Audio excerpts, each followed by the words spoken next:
Hello, Bill's sisters, what it is. Don't know as usual if this is working or not. And or if you'll even get notifications that we are live. As you can tell, I don't really care. It's more about doing it than doing it well, perhaps. I've had a few conversations today about getting our posse together and getting online. It is totally a mixed bag, which I really understand because it's very hard to make a safe space for women to talk about stuff that we care about in public because a lot of conditioning. So I'm not going to go into that. Imposter syndrome, real anxiety that comes from that. So this is some uncharted territory, I gotta say, and maybe why it won't be a success. But, someone's got to be out there on the front line, and I've always been pretty happy to be that person because I don't really care. I'm very risk oriented, I guess. It's a character trait. So, here we are with, I don't know, this is maybe the fifth episode of Light on Bills. The fifth since I've been unwell. Maybe there's a connection. Um, the fifth since we lost that divisional round playoff to the Chiefs, so they're probably all interrelated. Losing to the Chiefs, being unwell, wanting to vent. Here we go. It's a perfect storm. So I guess it was that a little bit that made me want to jump online and talk because it's a real thing, to have a fear, to have to give voice to what women are thinking. And I talked about this in the first episode, which was like an hour long. So if you can ever parse that, props to you. As always, I suggest putting the playback speed on double time. And I did try to edit it for length. And when I get past using Zoom to broadcast, I'm looking at other technologies for this. You would be amazed at how much is out there, but also what it takes to be able to run such things. Um, I'm looking at that, but I don't have the infrastructure to get super fancy. So until then, let's just keep putting the poop down the chute because, I mean, look around. It's not the highest bar that we need to achieve. It's more, like I said, about the message than the channel. So, what is like in my craw today? You know what? It's really awful. Like I just want to gripe about something and then I turn on the camera. Am I alone in that? I mean, no, it's not only that, I am also obviously following what's happening with the bills and, the newest content around, you know, we've obviously had to shift gears like, the other 29 teams in the league who are not in the Super Bowl. So the conversation is, of course, going into the off season, what's going to happen to our team um, with all these, big free agency questions, the is it the salary cap or what is it called? Um, and we get the feels, don't we? Because we're like, ooh, Micah Hyde, ooh, Jordan Poyer, ooh, Gabe Davis, Stephon Diggs. We get the feels because that's what happens with fans. We get really emotionally invested in an individual, and it's reciprocal. So it's not like it's, just us, but they're also invested, obviously. And today I just, it's all new. So I'm also just finding certain people on the interwebs who have takes on stuff. And some of it I just want to filter because I'm like, it's more of the same. Some of it it's like interesting, but I'm coming to it late, like the whole Gabe Davis thing, that little tiff that happened on the field at the end of the game last week. And then um I just saw the response from his mom, and I think she's also Amanda, so Amanda Davis. Dude, like, here's the thing. Before people start ranting on Twitter, it's always good to think that person has a mother, right? So it makes you think, well, if my mom was hearing crap like this about me, like hate against your son, who has given 4 years of his life to the Bills organization, which everyone in the building says Gabe Davis is all about. First, you hear that kind of crap happening, right? But as the person who is posting such crap, it never occurs to you that you don't want your own mother to be subjected to this kind of garbage. So, like, self-censorship, you know? But this is why I think, it's like an average emotional intelligence of what, 12 years old that we have out here. And I'm not going to say that there's a gender component to this, but there absolutely is. It's like I said, it's this like incredible race to the bottom. And, this is where women really feel intimidated, feel like we're better than this, so we don't want to even engage. And that there's no space for us. So it's going to be delicate. I have to say that. It's going to be delicate to bring in, like, what I really want to do with this platform is create a safe space to talk about our beloved Bills and everything around that with women. And I see two kind of hurdles to that. One is like a typical scarcity mindset thing that happens among women. It's kind of a symptom of the patriarchy. There's only going to be one woman at the table, if any. So y'all are going to have to fight among each other to get that seat. So this scarcity mindset, right? It's like, oh no, the table actually has 10 seats. Of course, 5 of them are taken up by men, but why don't we talk about freeing up a few of those spaces so we can have more women with divergent opinions even contributing to the conversation. So, the whole patriarchy thing is there's only one seat and now y'all can fight over it. And unfortunately, women are drinking the Kool-Aid too. So that's what we're conditioned to do from very early on. Just, refer to my first video where I talk about like kind of what's motivating me to do this is like, girls from the age of 6 understand that we are valued less in society than boys. So then here you are, you're confronted, with your own self-doubt that creeps in and imposter syndrome, which I would argue disproportionately impacts women because we're not in the headlines. We're not the talking heads, at least not the ones who are given the space to share our opinions. We're always facilitating men to share their opinions or whatever, or glorifying them, or et cetera, et cetera. And I think even if you manage to get into that discussion, you've got to kind of bury all your kind of female inclinations, to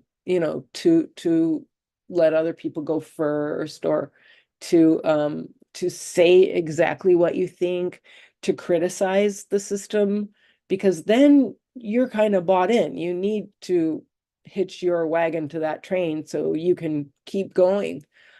I mean, it's the same for men. This is the whole he for she discussion.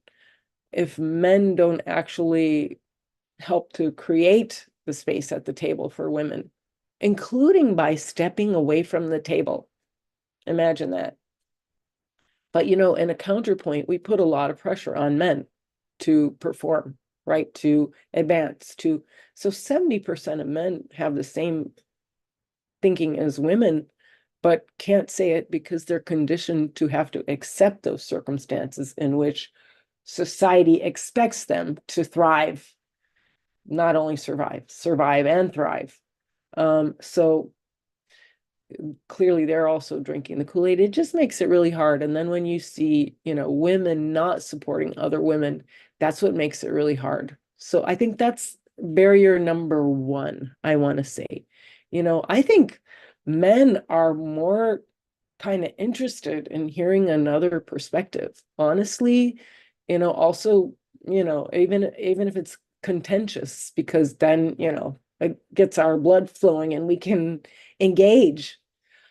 um, I think sometimes it feels like, the women who are in the discussion now are also, there's a bit of that, queen bee kind of thing. I'm here and I'm not going to bootstrap other women to be in this conversation. So I'm feeling a little bit of that, I'm uniquely trying to follow women, especially, and I'm not getting any follows back.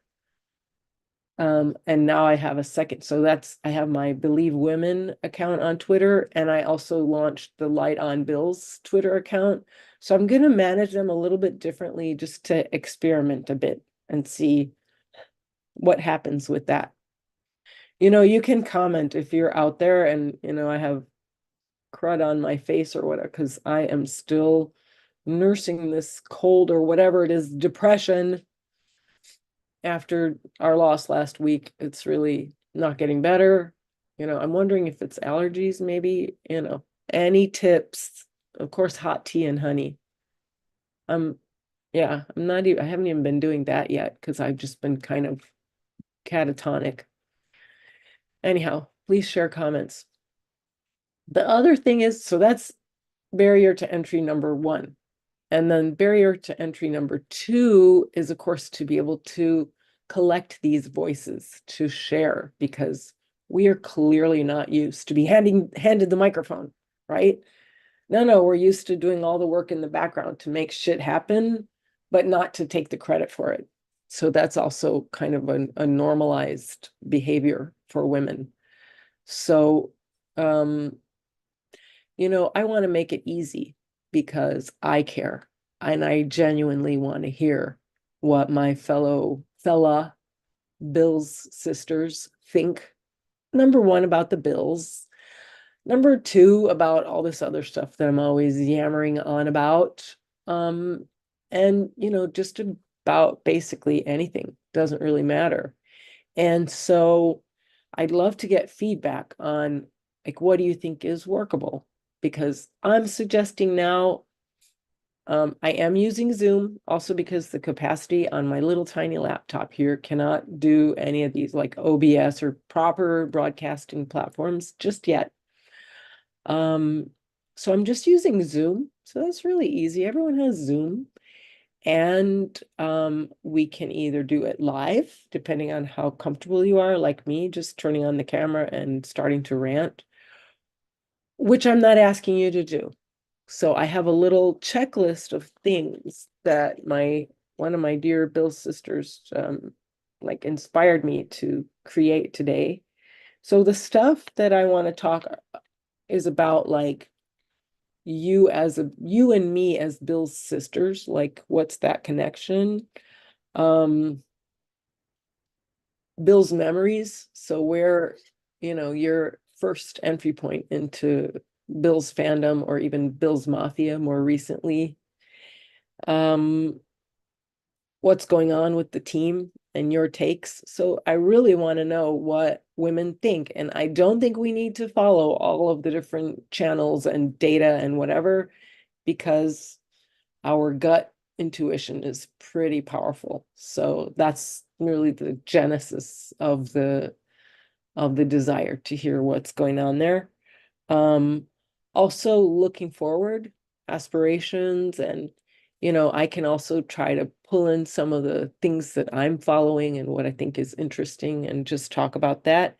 And kind of anything else, maybe a little more lighthearted stuff, because I am getting the sense that I rant a lot. So, and that's not really my personality. Usually I'm like, fairly happy-go-lucky, but like I said, it seems lately that if there's just something that I'm like on a tear about, that I gotta turn on the camera and just start ranting. And it makes it hard because I want to also pull up some of the stuff that I'm seeing online, and my the platform that I'm using doesn't let me do that. We don't have that. I guess I can do share screen on Zoom as well. Duh. Okay. I'm going to look into that. But one of the things I wanted to just share was, did any of you see? I know that we're busy not enjoying this. It's extremely painful. But did any of you see the cute meet?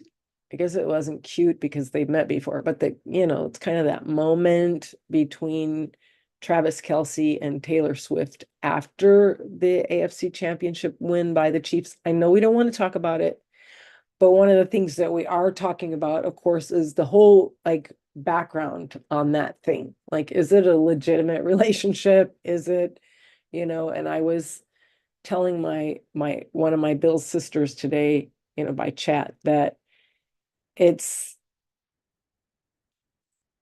efficacious, and it reminds me of those old school Hollywood romances. Like I can think most clearly about Judy Garland and, oh my God, I'm drawing a blank.